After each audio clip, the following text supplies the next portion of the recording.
Pemirsa, Anda menyaksikan Breaking News Metro TV. Pengadilan Negeri Jakarta Pusat mengabulkan gugatan Partai Prima terhadap KPU. PN Jakpus memutuskan menghukum KPU untuk menunda pemilu.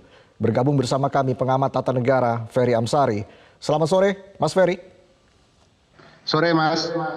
Baik, dengan informasi ini apakah memang pemilu akan ditunda, Mas Ferry? Ya, tidak bisa begitu cara berpikir kita ya. Pertama, ini bukan yurisdiksi PN Jakpus terkait penyelenggaraan pemilu. Kedua, harus diingat pasal 22E ayat 1 Undang-Undang Dasar 1945 sudah menentukan bahwa penyelenggaraan pemilu itu 5 tahun sekali. Ini azas pemilu sekaligus ketentuan konstitusi. Tidak bisa hakim manapun kemudian menentang apa yang sudah ditentukan oleh konstitusi. Tetapi putusan ini memberikan pengetahuan bagi kita bahwa memang ada gerakan-gerakan yang hendak menunda pemilu. Baik, Mas Ferry, kami mengalami kendala audio dengan Anda. Baik, silakan Mas Ferry.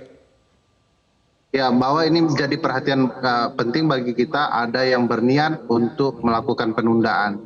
Tetapi sekali lagi, putusan pengadilan yang bukan yurisdiksinya harus dinyatakan batal demi hukum, tidak boleh orang mematuhi karena ini bukan kewenangannya.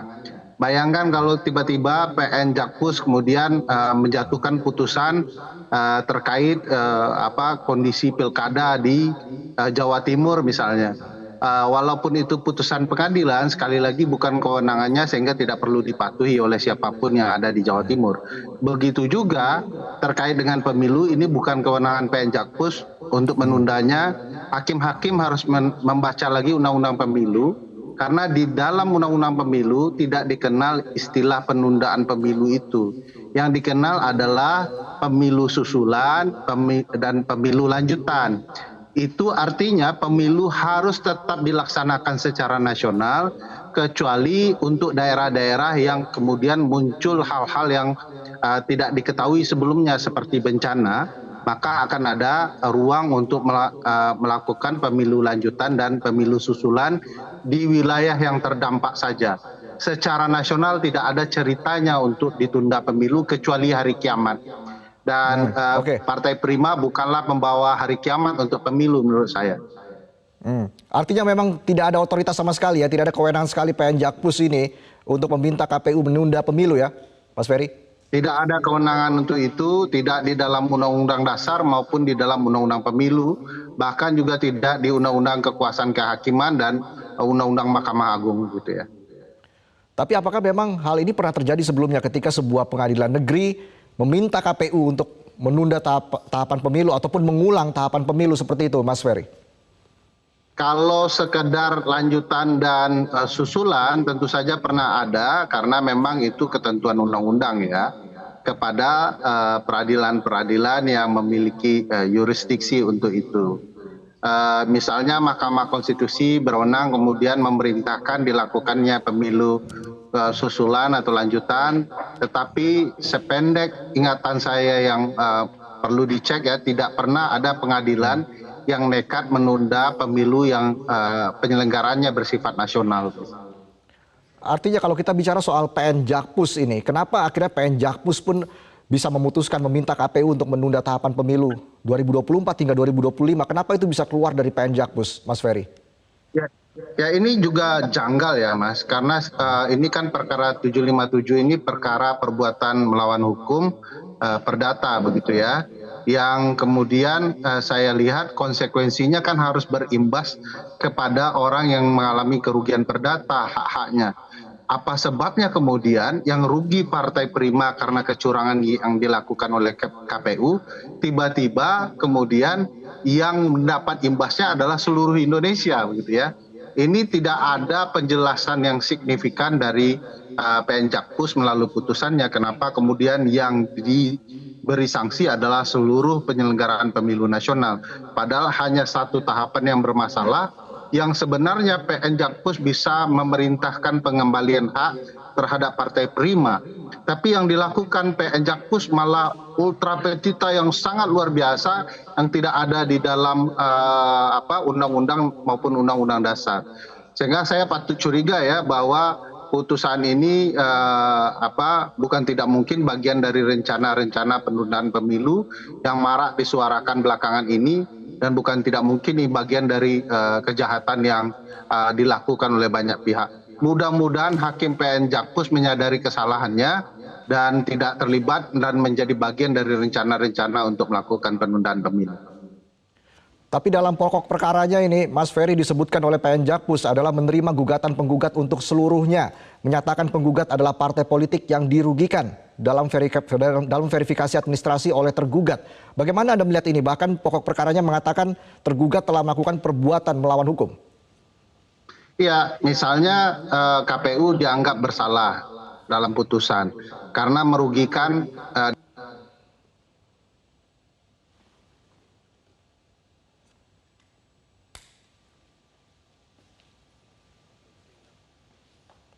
Mas Ferry, kami kembali mengalami kendala audio. Ya, baik, silakan Mas Ferry. ya kenapa tidak di bagian itu saja yang diperbaiki PN Jakpus? Kenapa kemudian yang dirusak itu seluruh proses penyelenggaraan dan tahapan yang ada? Jadi bagi saya putusan ini tidak masuk akal, masuk ke ruang atau wilayah yang sebenarnya tidak boleh disentuh oleh PN Jakpus. Cukup kemudian hak-hak dari Partai Prima itu saja diperbaiki, yaitu mereka mungkin diperbaiki atau diberikan kesempatan untuk verifikasi administrasi dan verifikasi faktual lagi seperti Partai Umat ya. Tidak kemudian yang digagalkan atau dibatalkan pemilu keseluruhan. Kan aneh ya, 1-2 tahapan yang dianggap bermasalah tapi yang kemudian dianggap melawan hukum adalah seluruh tahapan pemilu. Nah, ini bagi saya jelas-jelas putusan yang tidak sehat. Anda merasa ini janggal ya, Mas Ferry. Tapi masalahnya lebih kemana ini? Apakah memang soal hakimnya yang memang belum kompeten ataupun tidak mengerti soal perkara ini, atau seperti apa, Mas Ferry? Apalagi ini kan hakim di Pengadilan Negeri Jakarta Pusat begitu, ibu kota. Ya, saya juga mempertanyakan hal yang sama. Pasal 22E ayat 1 jelas soal pemilu ini keberkalaannya harus 5 tahun sekali. Undang-Undang Pemilu, Undang-Undang 7 2017 juga menentukan soal konsep pemilu lanjutan dan susulan, tidak ada penundaan pemilu sama sekali begitu ya, 5 tahun dan segala macamnya itu. Dan kalau kemudian hakim dianggap tidak tahu hukum, itu tidak mungkin juga karena ada azas hakim itu tahu hukum ya. Ius curia novit ya, hakim dianggap tahu hukum. Nah, aneh kalau kemudian kita melihatnya hanya di sisi bahwa ini putusan karena kealpaan dan segala macamnya. Harus dilihat bahwa memang ada isu upaya-upaya yang hendak menunda pemilu yang bukan tidak mungkin tersusupi di Pengadilan Jakarta Pusat. Bagi saya ini harus dianggap tidak ada ya, dianggap ini bukan yurisdiksi dan bukan kewenangannya, oleh karena itu tidak boleh dipatuhi. Tapi sebagai langkah dan upaya hukum mungkin KPU berhak kemudian mengajukan banding dan saya dengar sudah dilakukan banding itu. Tapi ya ini sekali lagi memang sangat mencurigakan dan harus diwaspadai upaya-upaya untuk melakukan penundaan pemilu yang tentu saja bertentangan dengan nilai-nilai demokrasi dan konstitusi kita. Artinya memang ini bisa tidak dianggap begitu ya, Mas Ferry, ataukah mungkin ada tindak lanjutnya nanti akan seperti apa, Mas Ferry, peluangnya? Ya, yang saya khawatirkan kalau ini dianggap sebagai putusan, lalu orang berpikir bisa dilaksanakan, tentu akan ada kesan yang saya tangkap bahwa setiap PN dimanapun bisa memutuskan penundaan pemilu sesuatu yang diatur di konstitusi.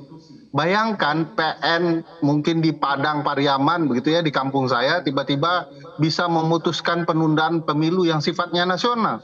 Jadi ini bagi saya tidak benar saja kalau kemudian ya ada PN yang bukan yurisdiksinya memutuskan sesuatu yang nasibnya sifatnya nasional.